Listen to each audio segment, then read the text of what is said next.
Right? Who doesn't remember the Joy-Con charging grip? God damn it. You see, I've been having this bad habit of adding an apostrophe NT to my doeses. Because who does remember the Joy-Con charging grip? I want to talk about a couple of Nintendo Switch accessories that I've released throughout the years that I just feel like have kind of been forgotten. You know, and a couple of these accessories, I do remember being talked about a bit, you know, when they were first, you know, releasing, or there was some kind of build-up to them getting announced. First up, the Joy-Con charging grips. So, you know, who cares? This was really bizarre because back when the Nintendo Switch's launch details were first being revealed, you know, it became apparent that the Joy-Con grip included with the console couldn't charge the Joy-Con. For that, you had to pick up the Joy-Con charging grip, which in the end, you know, they offered this standalone and they offered standard Joy-Con grip standalone, which the Joy-Con grip was fundamentally just a molded hunk of plastic. This one felt like it's like, oh yeah, this is a no-brainer. Of course I need the Joy-Con charging grip. It felt like Nintendo was hardcore cost-cutting by including just the non-charging grip with the system. Like, it just felt like, yo, why won't you include the charging grip? Oh, what if my Joy-Con run out of battery? I'm playing the game and bam, the battery's depleted. And then you think about it for more than a second. The Joy-Con battery life is around like 20 hours a pop. And generally speaking, I don't know about you, but when I'm done playing with my Joy-Con, I attach them back to the Nintendo Switch system itself, where they are perpetually charging. So I have never personally had an experience where I am using the Joy-Con in TV mode and they run out of power. And even if they do, just connect them to the system and play in handheld mode for a little bit. Like, it's not that big of a deal, man. Who's playing with the Joy-Con alone for 20 hours straight? But I just kind of feel like not having charging capabilities on the grip included with the console just kind of opened you up to, you know, like criticism. And justifiably so. But at the same time, yeah, like, I understand why Nintendo didn't do that. It's an unnecessary cost at that point. The Joy-Con grip isn't really meant to be, like, the be-all, end-all of controllers. It's kind of just meant to get you by. You know, it gets you by until you get a Nintendo Switch Pro controller. That's what it's for, in my opinion. But if you just so desperately only want to play with the Joy-Con in a grip and you need to be charging them consistently, well, here you go, the Joy-Con charging grip. From what I could tell, the only major difference with this one is the fact that not only do we have a USB-C charging cable at the top of it, but also it has kind of like a translucent plastic right here. Guys, I gotta be honest, this is gonna be the very first time I'm ever going to see a Joy-Con charging grip in person. Well, son of a bitch. Would you believe me if I told you it feels exactly like a regular Joy-Con grip? Except now you can stick something in there. Yep. This is exactly as you would expect. Of course, I'd say it feels a little meatier than a standard Joy-Con grip, but overall, like, it's pretty much just the same thing, except it can charge the Joy-Con, and it also has a translucent back here. So that was just one of the small little controversies with the Nintendo Switch around the launch of the system. The fact that, like, oh my god, that isn't included in the box, I have to buy that separately? Poppycock. But it's just one of those criticisms that, like, yeah, it's there, it makes sense to criticize, but you know, you start using the system and you start to realize how much, like, it doesn't really matter. Much like the next forgotten accessory here. Oh yeah, that's fucking useful. The adjustable charging stand. So remember this big controversy, how the Nintendo Switch couldn't charge while it's in tabletop mode. Here, I have a solution for you. Why the fuck are you playing in tabletop mode? Just don't do that. I always found it dumb how Nintendo always advertised the Switch of having 3 ways to play, with tabletop mode being a legitimate, like, third way of playing. Like, come on, man. You claim this is an integral part of your console, yet you give it this shrimp dick of a kickstand? Man, this kickstand, this was a big point of criticism with the Nintendo Switch. Of course, you start to ask, like, okay, well, why are you even using the kickstand at that point? Just stop, like, who cares? It would be nice to use the kickstand, but, like, hey, I have the Nintendo Switch OLED model with, you know, the flawless kickstand. That kickstand works flawlessly.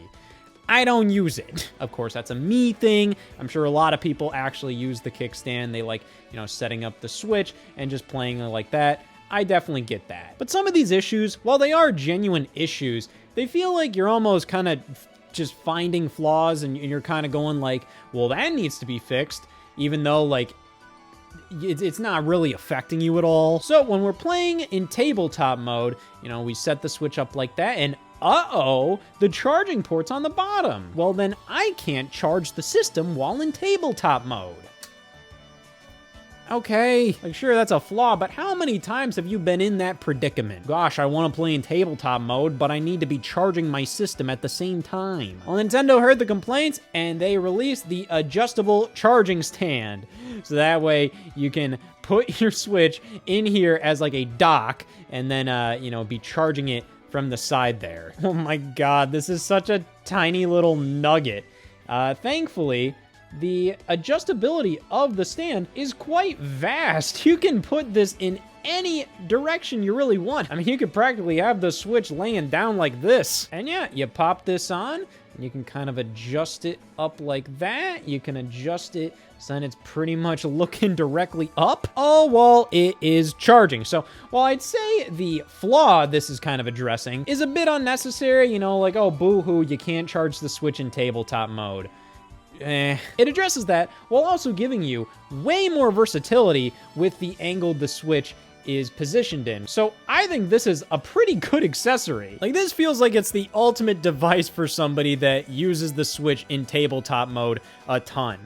It also still works with the Nintendo Switch OLED, which does have that problem where you can't charge it while in tabletop mode, but the kickstand itself is quite good on the original model. In fact, it does have like a lot of that versatility of the adjustable charging stand. So, you know, you pretty much get the kickstand ability of the Nintendo Switch OLED for the original Nintendo Switch with this charging stand, but if you do want to use this on the Switch OLED, it does give you the benefit of being able to charge in tabletop mode. So, hey, it's still pretty useful there. But what I think is even more useful is the fact that it works with the Nintendo Switch Lite, which has absolutely no kickstand. So, yay. You know, speaking of the Switch Lite, let me talk about this guy right here. Now, this is not an official Nintendo accessory, but I just remember this being a thing to kind of coincide with the Switch Lite, all right? This is the 8BitDo Lite Bluetooth gamepad. Now, 8BitDo, and I forget if it's Do or Do or Damn, but regardless, they make some of the best controllers these days. They go for an inherently retro look and feel, but they are just so damn quality. Like, 8BitDo controllers are phenomenal, and they release them for all different kinds of consoles. I mean, like, you know, they work with Switch, PC, PlayStation, Xbox, but they also make stuff for the retro consoles as well, and also make wireless controllers for them. And the quality you get with 8BitDo is just so damn good. I mean, like, yeah, I mean, like, they're not perfect, but at the same time, like, they are some of the better controllers you can get these days. But they like dicking around sometimes, and this came out around 2019, and you know, the style and the color design kind of go along with the Switch Lite. And I guess the whole point of this is to have an incredibly compact, separate Bluetooth controller that you can maybe travel around with. All to the point of like not including analog sticks. Instead of having an analog stick, you have two D-pads. Which, you know, if we're talking about 2019, The Legend of Zelda Link's Awakening remake released around that time, and that had a bit of a problem. That game locked you into 8-way movement, and it just looks really awkward in the game. You know, Link kind of just, you know, immediately snaps to any direction you're going in, and he doesn't really have any animation from one direction to another, so it just looks very, I don't know, unfinished. But it's like, okay, this was originally a Game Boy game, so whatever, I get it, I guess. One problem, you can't use the actual D-pad in Link's Awakening. So it's like you make absolutely no effort to hide that this game doesn't use the analog stick in all of its glory, yet you don't allow for just using the D-pad. I don't know, man. So hey, this was all kind of coming together. Link's Awakening actually launched the same day as the Nintendo Switch Lite, so you have this gamepad that is designed to kind of coincide with the Switch Lite, and you have features here that kind of coincide with a big fucking problem in Link's Awakening. I doubt any of that was planned, but it all just seems too perfect. All right, so first impressions out of the box, this gamepad, yeah, I got it pretty much right on the money. The entire point of this is that this is a compact gamepad. Who would have guessed? So I can't really knock on it too much because it's designed to be imperfect. It's not designed to be this perfect controller that like, oh my God, this fits every need I could ever want. I think this is particularly designed for the Nintendo Switch Lite. And if you want to play two-player with somebody, but, you know, you don't want to lug around an entire Nintendo Switch Pro controller or shell out all the money for, like, 2 Joy-Con or 1 single Joy-Con or something. Because even then, you know, with those Joy-Con, how the hell are you going to charge those things? You can't charge Joy-Con with the Nintendo Switch Lite at all. So what, you'd have to get, like, a Joy-Con charging grip or a Joy-Con charging dock, and you can't charge it on the go that way pretty easily. Your only solution would be a Switch Pro controller, and even then, like, that ain't portable. You try pocketing that thing, you can't even do the whole joke of like, oh my God, is that a Switch Pro controller in your pocket, or are you just happy to see me? Like, nobody's crotch is that big. That's a Switch Pro controller, dummy. This is like the size of like an old, like, original iPod Touch or something. This is gonna fit in your pocket so easily, and you can just easily maybe play like a Mario Kart match with somebody with this thing. You know, maybe you can hold it like this, and then you can hand this over to a friend, and they can kind of like look over your shoulder decently enough. Like, it does the job. It uses D-pads instead of the analog sticks to just kind of make it as compact as possible, but I need to try it out with Link's Awakening. You know, one thing I forgot about 8-bit Do controllers that I don't like, these things are a bitch to connect. I always have problems syncing these things, whether it's the first time or specifically like after you sync for the first time. I don't know why, man. It still bugs me. All right, so what do I gotta do here?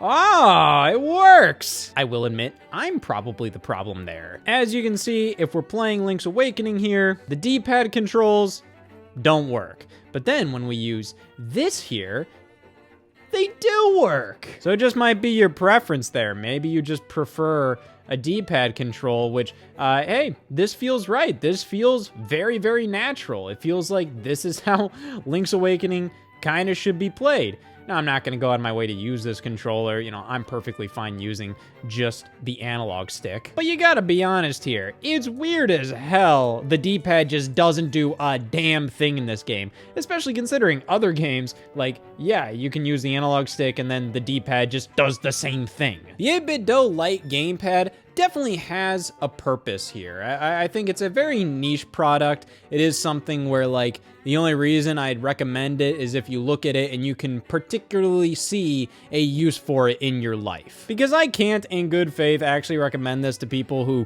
aren't playing on the go a lot, so you don't need a very compact gamepad. The example with Zelda is kind of like, okay, that's kind of neat that if you want to use D-pads for games that only use the analog stick, sure. But outside of that, this is for the on-the-go multiplayer gamer. All 3 of you. Next up, the Nintendo Switch stylus. Now, I'm not even sure if this ever got like an official release outside of Japan and Europe. It was included with Brain Age for Nintendo Switch, which, you know, we never got in North America. But, yeah, I mean, like, this isn't a Brain Age exclusive device. It's literally just a damn stylus pen. So, like, let's use it for other things. I need to give this a go with Mario Maker 2. Mario Maker 2 is leaps and bounds ahead of the original game, but because of just a couple of small little details, I feel like the original is something that I love more than Mario Maker 2. Mario Maker 2 is the better game, but Mario Maker 1, like, I'm just way more passionate about. And honestly, a lot of it comes down to the level making experience in this game.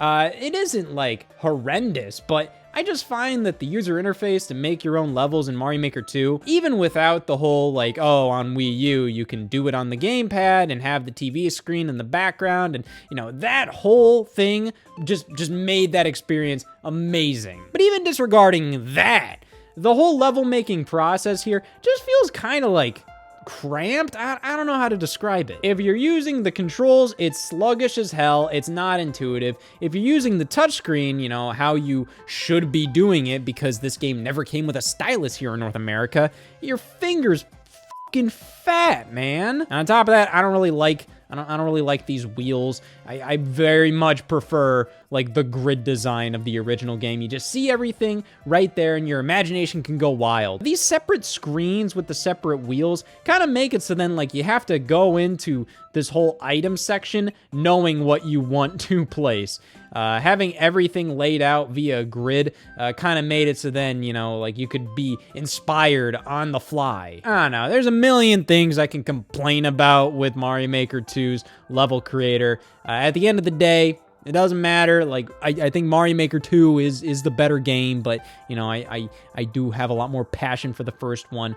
But, hey, having a stylus would make this a lot better. Problem is, a lot of the styluses that I've tried are not the greatest. To be fair, a lot of the, you know, touchscreen styluses out there are a little cheap. I think I've definitely tried like cheaper ones. I think the only ones that I have on hand right now are pens that I got for free that are both like ink pens and stylus pens in one, where you can click it and you know, like they'd have like this little rubber tip thing, and there'd be a hole in it where an ink pen would come out, you know, like, oh man, that's useful. But the rubber tip used was never like the smoothest thing in the world. This already is obviously more of like a mesh tip. Kind of weird to say this pen already is giving me Nintendo stylus vibes, because one, it is a Nintendo stylus, and two, it's a fucking giveaway pen that they included in Brain Age, man. But even just this little tiny bump they have on the side here, I don't know, you know, it kind of reminds me of a DS stylus in many ways. I really wish they potentially, you know, made this a little more widespread, a little more readily available across the world. But look at me, I'm saying that without actually trying it out. Yeah, it works pretty well. It still doesn't feel like nearly as precise as, say, like the stylus on the Wii U gamepad, and that's because that touchscreen was not precise. You couldn't do multi-touch or anything like that like you can do here. You know, like, for example, I can use 2 fingers here to scroll. It's very much like a modern touchscreen. In comparison, the Wii U gamepad was like a fucking cave wall, man. The resolution on the screen, you might as well be looking at cave paintings. Like, it stunk. I don't even know if how I'm describing this makes any sense, but regardless, this does the job. This is a pretty decent little addition to your Nintendo Switch accessory lineup. Problem is, I mean, it's just a stylus for a capacitive touchscreen. It works on anything in any game that uses a touchscreen, so it's like, at that point, you don't really need it to be the Nintendo Switch stylus. You can just use any stylus. But this is a pretty good touchscreen stylus, I gotta be honest. It does feel pretty good, and it feels nice and solid in the hands. This does feel very in line with other Nintendo styluses. Stylus, which does remind me of this.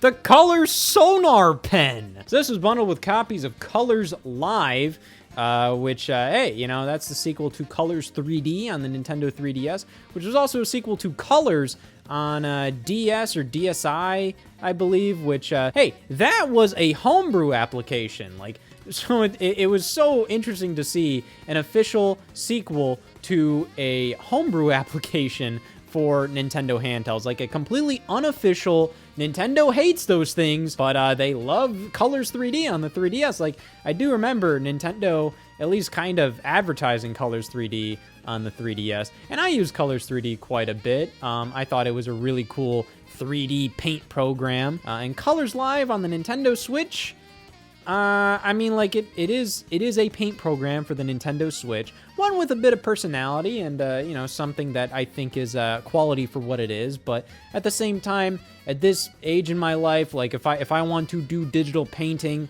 I do have far better options at my disposal than a Nintendo Switch and the Colors sonarpen. This is a bit of an interesting one, as it has like this base here that kind of allows you to do some better angles, I guess. But you can also plug it into the headphone jack with Colors Live, and it does transmit some signals to the pen and to the Switch, where then you can kind of do some pressure-sensitive strokes there. Yeah, I mean, like, it's pretty interesting. I'm not necessarily sure how it works, but it does, which I think is kind of neat. But outside of the pressure-sensitive feature, which you can only really do with Colors Live, you can just use this as a standard, stylus. I will definitely say the standard Nintendo Switch stylus is better for standard stuff like, Mario Maker 2. But regardless, this is a very interesting little accessory, but at this point, it kind of feels a little like, what was the point of developing something like this? Like, it's neat for sure, but at the same time, like, I'm just kind of like, I don't know, man. I did just realize it does have these little holes here, so then you can more easily put this wire in there for safekeeping, but I don't know how to do it properly, or if this is the actual way to do it properly. I'm kind of like, bro, really? This is how a tidied up wire with this pen looks like? How about these? The Joy-Con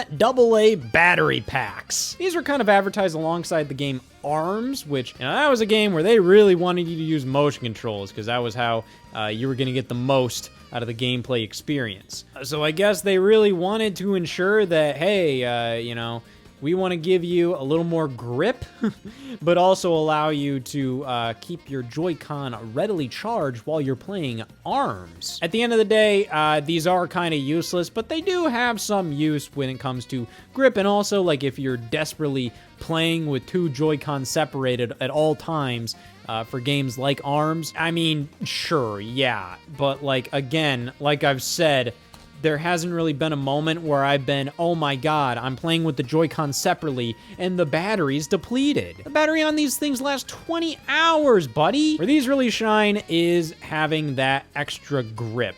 That's been a big problem with the Joy-Con and me. The fact that it's literally just, like, bro, there's nothing for my fingers to do back here. The battery packs do definitely help out in that regard, and I've talked about these things separately on Scott Stash before, so I'm not gonna linger on this, but just know, I've lingered on these before. Much like the Joy-Con wheels. These launched alongside Mario Kart 8 Deluxe, and yeah, these are the official replacements for the Wii wheels. Of course, Mario Kart 8 didn't really focus on the Wii wheel much, but it was compatible with it, in quotes, compatible with it. It's plastic, every game is compatible with it. Much like how every single game on the Nintendo Switch is compatible with the Joy-Con wheel. Wow, I didn't know Smash Brothers was compatible. These help give you a bit of a wheel-like experience while playing Mario Kart 8 Deluxe, or really any racing game that uses a single Joy-Con like this, and you can, steer, or hell, you can just use the analog stick. You don't even have to use motion controls. But to be honest, like, I feel like these are a little too small to get really much out of this. I feel like the Wii wheel was big enough to kind of be like, hey, like, this is roughly the size of a steering wheel. Not as big, but, hey, it gets the job done. The Joy-Con wheel just feels a little too small to really be taken that seriously. I think where it really shines is the triggers here. They definitely feel a lot better than, the standard triggers that you have here. Hell, even if you put on the Joy-Con strap, like, even in comparison, I'd still much rather take the Joy-Con wheels triggers here. And hey, these would come in a pack of 2, so you get like 2 for like 15 bucks or so. Hey, not too bad. But at the same time, these are completely unnecessary. They're completely superfluous. I don't think they're bad, but I'm just questioning why anybody would need these. But I will say, these official Nintendo-made Joy-Con wheels, they're pretty hard to come by these days.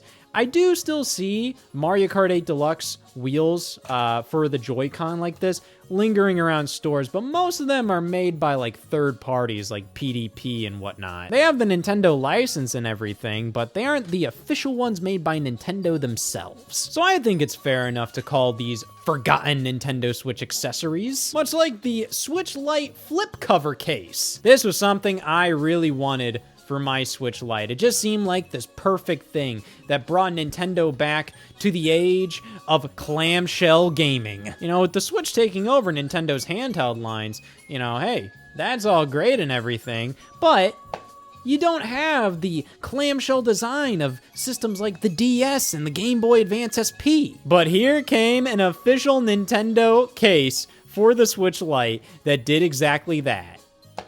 This is incredibly disappointing. I mean, it does exactly what you want it to, but when it actually comes to functionality, this is kind of annoying as hell to use. Unlike clamshells like the DS, where when you, lift it up, the screen's up here and it stays up. With this thing, it's just kind of dangling down here the entire time you're playing. I don't even know, I don't know what I'm supposed to do with this thing. It's just this giant, like, skin tag that I desperately want to rip off. And another thing I think just would have been really nice is if when you close it, it put the system to sleep, which I don't think is like a huge ask. It's more so down to this had to have been programmed into the Switch Lite console itself, and it just isn't. You know, this is something that's like a feature on iPads with their smart covers. When you close the cover, when you put the cover over the screen, there are magnets in the cover which tell the iPad it's on, put the iPad to sleep. And there are magnets in here, like I'm feeling them kind of like clamp it shut, but that's not a feature of the Switch Lite or the Switch in general. It doesn't know when something's covering the screen like this. This thing had the potential to be a pretty damn good accessory that would have made the Switch Lite like the perfect portable option for Switch enthusiasts. I mean, I already like the Switch Lite, like, functionally. I think it feels really good, and, you know, I would love if this was just the normal Nintendo Switch. I love how this thing feels. I just wish that the Switch Lite and this case were more so designed in tandem with each other, rather than what obviously was the case. They designed the Switch Lite, and then they decided to design this case after the fact. And the final forgotten Nintendo Switch accessory I want to talk about is the official carrying case. This thing was the official Nintendo Switch case made by Nintendo, released on launch. And it was stupidly hard to find, and for some reason, I wanted this one. I didn't want any of the other garbage. I didn't want the cases made by fucking PDP or whatever. Sure, they have the Nintendo Switch branding, they have the Nintendo license. No, I wanted the Nintendo specific one because I'm a fool. For some reason, I got in my dumb little baby Nintendo collector head that I wanted the Nintendo official one. And anything else, I'm like, nah, that doesn't look very cool. When in reality, like, here's a third-party Nintendo Switch case. It's still licensed by Nintendo, but it's not produced by them. But yeah, you know, you have a nice little handle here. You have the Switch logo as the zipper. That's pretty nice. And you get this very slick red and white kind of design going around here. The Switch logo right around. And you get much better protection. You know, you get a lot more space here, and you get some Switch game card cases that you can take out of the case as well. You also have a nice little zipper pouch here that also can protect, you know, the Nintendo Switch, and can also contain a lot of extra little accessories. And in addition, this case is pretty rock solid, you know, like it can take a beating.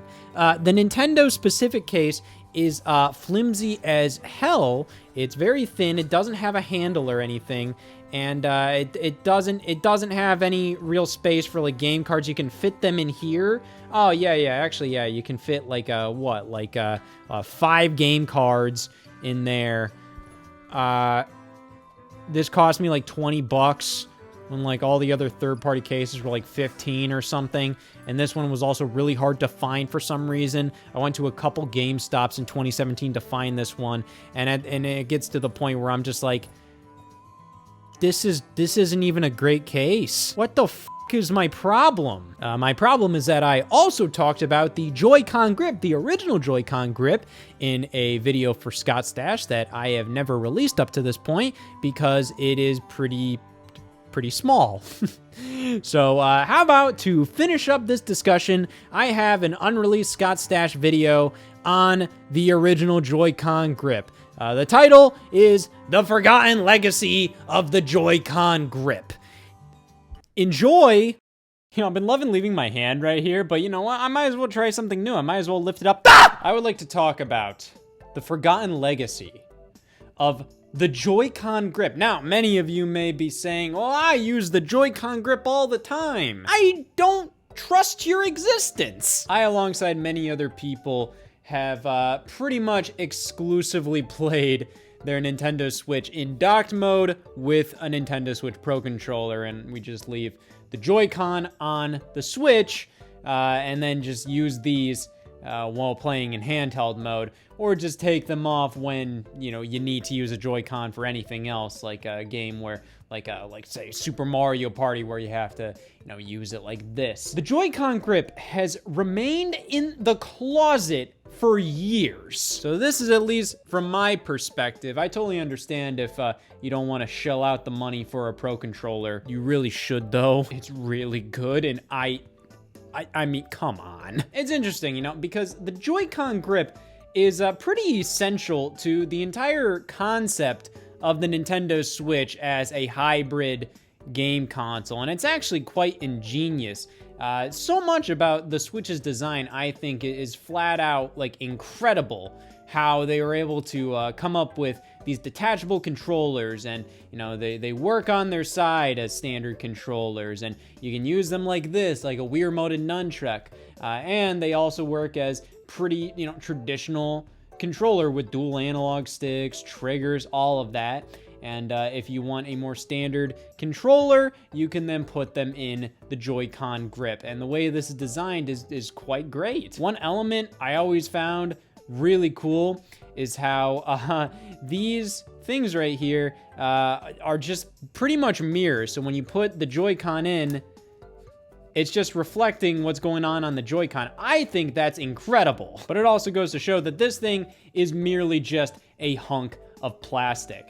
One major controversy is the fact that it is not a charging grip. This cannot charge the Joy-Con. The only way you can charge the Joy-Con, at least out of the system, is by clicking them back on the system. But of course, these things have like 20-hour battery life, and if you're playing a 20-hour session of like Mario Tennis Aces, plug them in for 4 hours and get some damn sleep. Or if you just desperately have to keep playing once the Joy-Con run out of juice, just snap them back on the system and play in handheld mode if these are your only controllers, you know? Like, I think Nintendo cut costs by not allowing you to charge the controller here, but it makes perfect sense. There was the Joy-Con charging grip, which I believe had like a translucent design on the grip. That's how you can immediately tell the difference, and you could charge via USB-C.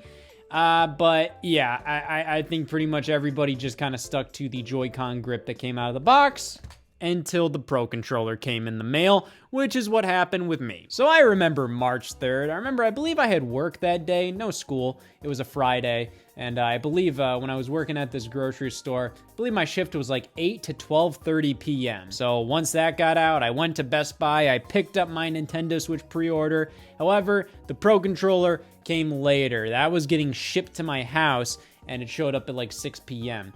So I got my Nintendo Switch, got it home, opened it up, popped it on the TV, and was just engrossed in The Legend of Zelda Breath of the Wild. And how was I playing it? Why, with the Joy-Con grip, of course. Now, it's been a while since I have tried the Joy-Con grip. I've probably tried it in the past couple months, probably on video, but I kind of just want to give it my all again. It's fine. Yeah, remember this? What many people refer to as the sad dog. You got the ears, you got the misshapen eyes. Yep, that's one sad dog. I gotta hand it to them. This never looked like the most comfortable design, but it works fairly well in my opinion. I think this does the job more than fine enough. It's not like the best controller ever. It was never going to be.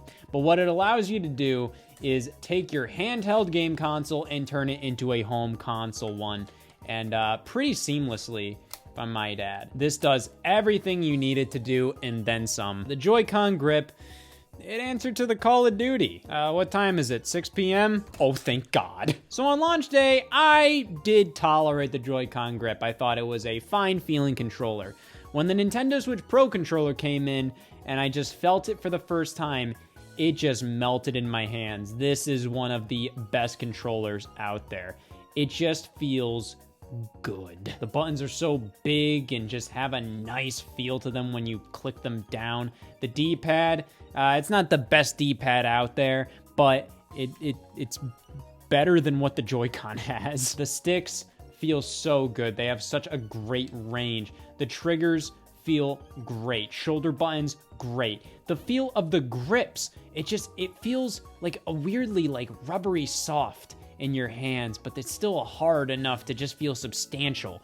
It's amazing. And with that, I pretty much never used the Joy-Con grip legitimately ever again. And like I was saying, it's unfortunate because the Joy-Con grip, I think, deserves a lot more respect for how well designed it is, being as basic and simple as it is. This is just a hunk of plastic, yet it does such a good job turning the Joy-Con into a standard controller. But you just can't compete with an actual standard controller, man. I think no matter how you serve them, the Joy-Con are always gonna be Joy-Con. That's not a great thing. They're just too small. They have such a weird just feel, I don't know, man. I mean, like, these, I love these controllers, but I hate them with a passion as well. From a design perspective, from a versatility perspective, these are phenomenal. I think these are some of the best engineered controllers out there. The fact that they're able to do so many things. They're like the Swiss Army knife of controllers. I just feel like they come up short on everything they do. When I'm playing in handheld mode, man, my fingers go to sleep when I use these, which may say more about me than the Joy-Con, but whatever. There's nothing to grip onto, so like I'm holding on to nothing with these in handheld mode, and thus my hands start to go to sleep sometimes. It just got a flat back. They're so small that it's not even that comfortable to use them like a Wiimote and nunchuck style controller. You can do that, but like, And when we actually try to use them as standard controllers with the Joy-Con grip, I mean, it suffices, but it's even like it goes down too far, I think, to the point where like my palms still kind of feel like this Joy-Con end as the grips begin. I mean, like, come on. And don't even get me started on all the technical problems these controllers have. But I still respect these controllers in terms of their design. I think they are so versatile, you gotta commend them. And the Joy-Con grip helps them achieve that versatility. It really helps the Nintendo Switch sell its concept as you can play it as a handheld or a home console. And because of that, I have all the respect for the Joy-Con grip.